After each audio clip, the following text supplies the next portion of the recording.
in ancient Rome, they had something called the Vestal Virgins. And these were the devotees and priestesses of the goddess Vesta, who is basically the Roman version of Hestia, the goddess of the hearth.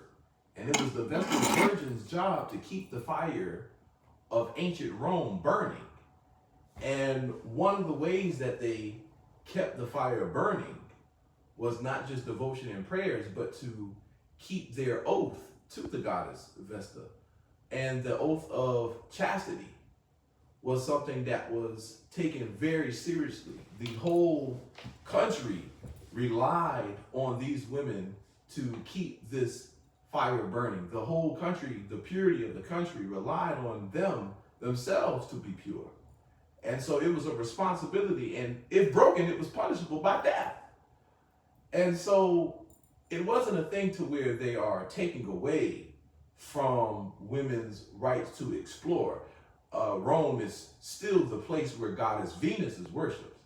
But you must understand, it is the concept of a woman in her many phases of this thing called life. Yes, it is a patriarchal thing, but we must understand with wisdom, women can use patriarchy for their benefit. Mm-hmm. And we understand that even as far as prostitutes in a right, they hold a sacred rank in the spirit realm when you look at goddesses like Venus or Aphrodite or Ishtar, because these are women who understood the power of their womb so much that they're charged for it. And so, it's not a spiritually mature thing to bash what we call the sexual freedom of a woman. And that's not what we're doing here. We're understanding the concept of what it means to be a virgin goddess or in that virgin stage. When you look at the goddess Athena, mm-hmm. she is the virgin goddess. And when she was born, she asked to remain a virgin. And the place where she was worshipped, Athens, made her the patron goddess of the nation. And her being a goddess associated with war was basically a symbol for them to say the goddess Athena protects our walls. The virgin goddess Athena protects our walls. So no outside things can penetrate the walls of the nation, just like her personal walls have not been penetrated by another man. That's deep. You see, so it's something in ancient Greece, for example, when we look at the virgin goddesses, it was basically saying that these women are not owned by men. The act of relations, as they say, sexual relations, and when we look at modern senses, it is something to where a man now feels he has ownership over that woman. Now, again, this is not to ignore the sexual freedom of women, right? Because, like I said, the prostitutes, ancient Greece, some writers talked about how Aphrodite had temple prostitutes, mm-hmm. right? And so again, they're being paid for this sacred womb experience, but we're talking about the concept of the women who don't, and the women who basically just give it away because they are not aware of what they have with themselves. Mm-hmm. And, it's very powerful when we think about it, because you have a woman tapping into some very powerful energy when she abstains from sexual intercourse, because we don't want women to think just because they're not virgins, they still cannot tap into this energy. They can. And this is through the power of abstinence, because it's not like even the Vestal Virgins, it's not like they stayed virgins for their whole life. They stayed virgins until their time of being a priestess was over. You understand? So it's not like they stayed virgins their whole life, but you have concepts of where the woman holds a sense of power when she abstains from her energy being interfered or mingled with by a man.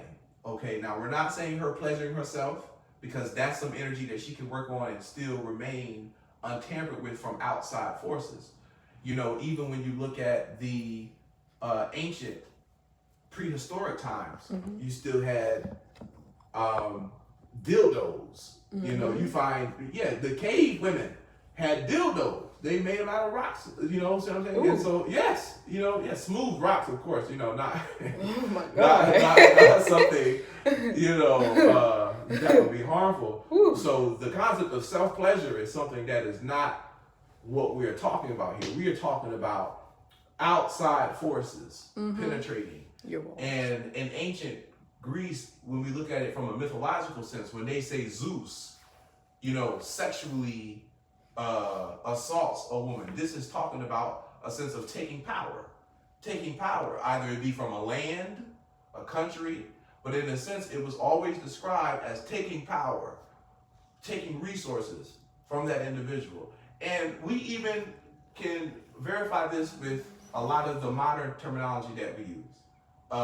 You know, we beat it up. Oh, I'm in there beating it up. I'm beating the walls up. That's what. Oh my God. That's what they're saying. You know, I'm beating that walls up. Oh, this my cootie cat. Okay. That's what they saying. You know, this mine right here. You know, this mine. And you know, she like, yes it is. You know, that is acceptance.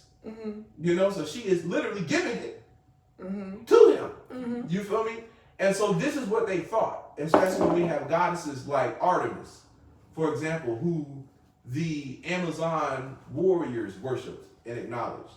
Okay, Wonder Woman is literally a spitting image of the goddess Artemis. In ancient Rome, she was called Diana. Wonder Woman's name is Diana. Right. You know, and Wonder Woman is also an Amazon warrior.